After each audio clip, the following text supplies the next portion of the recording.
Bonjour à toute la classe, on se retrouve en vidéo ce coup-ci parce que j'avais besoin de vous montrer comment nous allons tracer le carré et ensuite faire un cercle qui touche tous les angles du carré. Donc je vais vous montrer ça directement sur ma feuille. Moi j'ai choisi une feuille à petits carreaux parce que là c'était plus simple. Pour tracer un carré, il faut que je me rappelle qu'un carré ça a 4 côtés, donc 4 angles droits et 4 côtés qui sont identiques. Donc moi je vais prendre pour base 5 carreaux.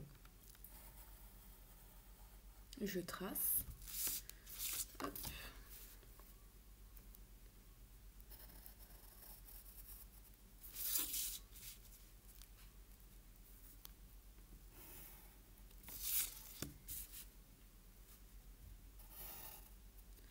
Pour vérifier que mes angles sont bien droits, je vous montre à plat. Pour vérifier que mes angles sont bien droits, donc je vais utiliser mon équerre. C'est à ça que ça sert l'équerre, c'est pour vérifier que les angles sont bien droits.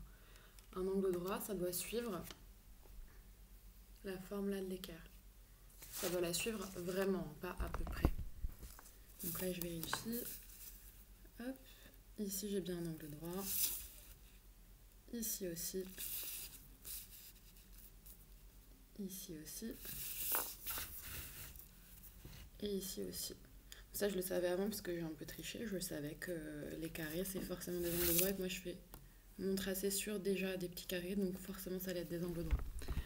Ensuite la partie la plus difficile c'était de tracer le cercle.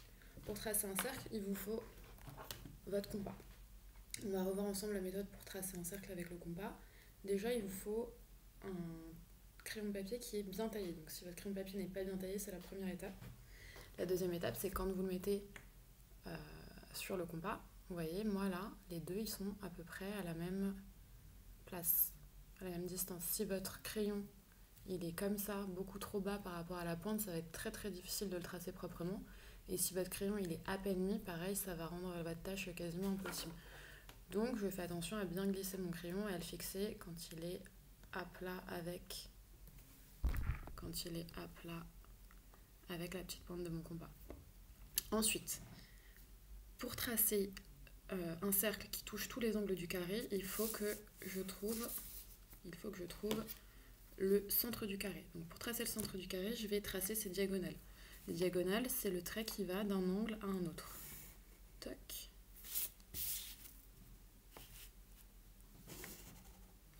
L'endroit où mes diagonales se touchent, c'est le centre du carré.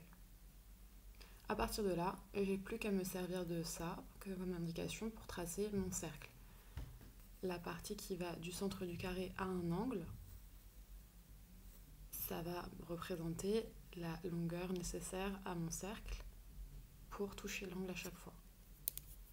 Par contre, il va falloir que je place correctement mon compas au centre, pas là, là ou là, sinon ça ne fonctionnera pas. Et là, on va attaquer la partie vraiment intéressante. Alors, le compas, je le pique, je trouve la bonne mesure. Ensuite, vous vous rappelez, je n'y touche plus. Je ne touche plus aux jambes du compas. Je touche juste la petite pointe au-dessus là qui va me permettre de tracer proprement. Sinon, c'est sûr que vous allez bouger. Et ensuite, hop, je n'ai plus qu'à tracer mon cercle. Et le résultat, c'est un cercle qui touche bien tous les angles du carré. Si vous avez à la maison eu un petit peu de mal, n'hésitez pas à recommencer. Si votre trait de cercle n'est pas parfaitement tracé, vous pouvez recommencer. Et si jamais ça vous a plu, vous pouvez aussi recommencer juste pour plaisir.